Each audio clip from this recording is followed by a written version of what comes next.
बराबर आज मुझे पहुँची जाइए पुरी पुरी जगन्नाथ स्टेडियम गोटे टूर्णामेंट चलती जहाँकि आम टेन प्रोस लाइव चलती।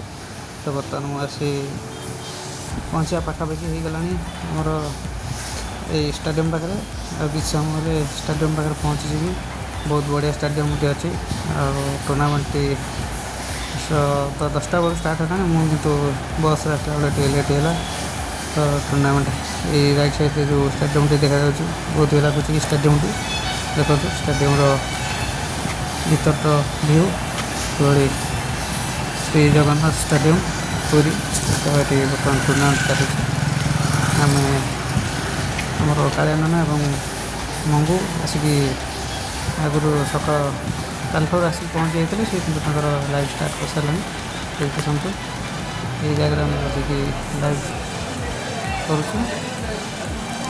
तो टूर्णामेंट चलती बढ़िया व्यू स्टेडियम पूरा मस्त